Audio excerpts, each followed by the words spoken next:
Guys, welcome in Numinous educational academy. दोस्तों, आज का हमारा टॉपिक है एनसीईआरटी क्वेश्चंस। दोस्तों, इस वीडियो में हम चैप्टर 1 रिलेशंस एंड फंक्शंस से रिलेटेड जो एनसीईआरटी क्वेश्चंस हैं उनको हम सॉल्व करेंगे। तो आइए अब देखते हैं। आज इस वीडियो में हम बात करेंगे एक्सरसाइज 1.1 के क्वेश्चन नंबर 4 की।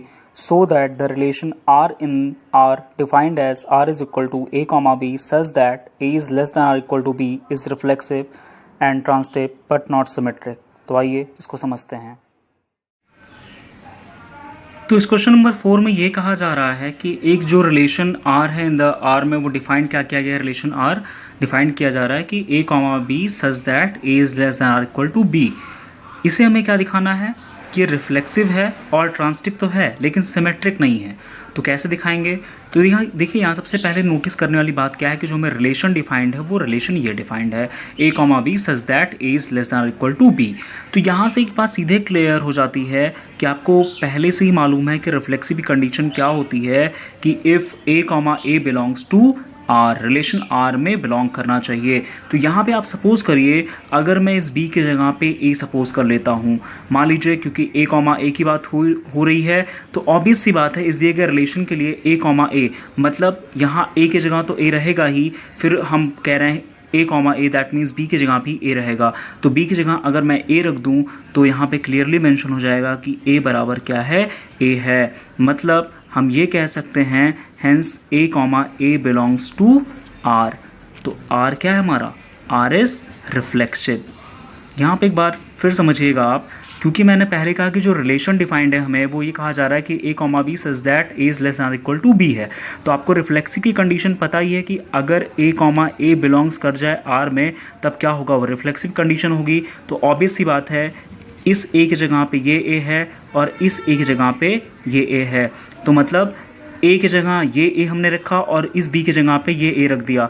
तो ऑब्वियस सी बात है जब हम इस सिचुएशन के लिए फॉलो कराएंगे तो a is less than or equal to a नहीं होगा बल्कि क्या होगा, इक्वल होगा। मतलब ए बराबर क्या है, ए है, क्योंकि बी की जगह पे जब हम ए रखेंगे तो ऑब्वियस सी बात है ए बराबर ए मिलेगा, वो लेस नहीं है, वो बराबर है, दैट मीन्स इक्वल टू ए। तो यहाँ पे हम कह सकते हैं क्लियरली क्या है, हमें क्लियर है ए बराबर ए है, मतलब hence A comma A belongs to R. जब ऐसा है तो हमारा आर क्या होगा, रिफ्लेक्सिव है। और अगर आर रिफ्लेक्सिव है तो अब आगे बढ़ जाते हैं। नौ, अब देखिए हमें यहाँ पे क्या दिखाना था कि ये रिफ्लेक्सिव है और ट्रांसिटिव है लेकिन सिमेट्रिक नहीं है। सिमेट्रिक नहीं है तो चलिए हम कोई भी एग्जांपल लेते हैं, काउंटर एग्जांपल। सपोज करिए मैं यहाँ पे 2 और 4 ले लेता हूँ। अगर मैं सपोज करिए 2 और 4 इस बिलोंग कर रहा है इस दिए गए रिलेशन आर में। क्यों बिलोंग कर रहा है? रीजन क्या है कि 2 इज लेस देन 4, क्योंकि ये इस सिचुएशन को फॉलो कर रहा है। देखिए 2 कभी इक्वल नहीं हो सकता इस 4 के, लेकिन 2 लेस है किससे, 4 से। तो यहाँ पे बात फॉलो कर गई। लेकिन आप एक चीज़ सपोज करिए कि अगर 2 4 बिलोंग कर रहा है आर में, मतलब आपको पता है कि जब A1 A2 बिलोंग कर रहा है आर में तो A2 A1 का भी बिलोंग होना आर में ज़रूरी है। लेकिन जैसे मैं रिवर्स करता हूँ 4, 2 मतलब A2, A1 ये मैं करता हूँ तो ये does not belongs to this relation R, तब ये इस सिचुएशन को फॉलो नहीं करता। आप देखेंगे शुरुआत में तो 2 क्या था, लेस देन 4 था, लेकिन अब इस सिचुएशन में क्या है, 4 बराबर 2 तो नहीं है लेकिन 4 छोटा भी नहीं है 2 से। तो दैट मीन्स यहाँ पे क्या है, ये रिलेशन आर में फॉलो नहीं कर रहा है। क्यों नहीं फॉलो कर रहा है? तो रीजन हम लिखेंगे because 4 is not less than 2 और हम कह सकते हैं कि जो हमारा 4 है वो ग्रेटर किससे है, 2 से। जब 4 बड़ा है 2 से तो ऑब्वियस सी बात है हम यहाँ पे कह सकते हैं कि आर इज नॉट सिमेट्रिक। हमारा आर क्या है, ये रिलेशन आर सिमेट्रिक नहीं है। नाउ थर्ड केस, हमें इसके लिए ट्रांसिटिव तो कंडीशन दिखानी थी। ट्रांसिटिव कैसे दिखाएंगे? तो सपोज करिए ट्रांसिटिव के लिए हम क्या सपोज कर लेते हैं, 3 एलिमेंट। नाउ लेट सपोज करिए कि a comma B, B comma C belongs कर रहा है आर में। कैसे? अगर आप देखेंगे इस डिफाइंड रिलेशन में ए कॉमा बी बिलोंग करेगा आर में। क्यों? क्योंकि मैंने पहले ही कहा था कि ए कॉमा ए बिलोंग्स करना चाहिए आर में तभी रिफ्लेक्सिव होगा। तो आप यहाँ देखे थे कि ए बराबर ए था तभी वो रिफ्लेक्सिव था। तो ए कॉमा बी बिलोंग किया। बी कॉमा सी, अगर मैं इस बी के जगह पे क्या रख दूँ, सी रख दूँ, तो ऑब्वियस सी बात है यहाँ पे क्या कह रहे हैं कि अगर A1 A2 बिलोंग करे आर में और A2 A3 बिलोंग करे आर में, मैंने एक नया रिलेशन लिया कि अगर A1 A2 A2 A3 belong करता है आर में तो हमें दिखाना होगा कि A1 A3 क्या करता है, बिलोंग करता है, तभी वो क्या होगा, ट्रांसिटिव होगा, अदरवाइज नहीं होगा। तो मैंने सपोज कर लिया कि लेट ए कॉमा बी बिलोंग्स कर रहा है दिए गए रिलेशन में आर में, तो बी कॉमा सी भी क्या कर रहा है, बिलोंग कर रहा है दिए गए रिलेशन आर में। तो देन इस सिचुएशन में आप एक चीज़ ऑब्जर्व करेंगे कि जो हमारी ए की वैल्यू है वो less than or equal to b है, क्योंकि a comma b belongs to R, that means a और ए कॉमा बी के लिए सिचुएशन दी हुई है। ओके, ये हो गया। एंड अगर बी कॉमा सी बिलोंग कर रहा है आर में, मतलब बी कॉमा सी बिलोंग कर रहा है आर में, तो ए की जगह क्या होगा, बी होगा, और इस बी की जगह क्या होगा, सी होगा। मतलब कंडीशन क्या होगी, b is less than or equal to c. Obvious सी बात है। फिर से एक बार गौर कीजिएगा, जब ए कॉमा बी था वो बिलोंग कर रहा था दिए गए रिलेशन आर में, तो ए कॉमा बी के लिए कंडीशन क्या दी गई है, a is less than equal to b. मैंने ये लिखा, जब बी कॉमा सी बिलोंग कर रहा है दिए गए रिलेशन आर में, तो ऑब्वियस सी बात है B is less than equal to यहाँ पे क्या होगा, सी होगा।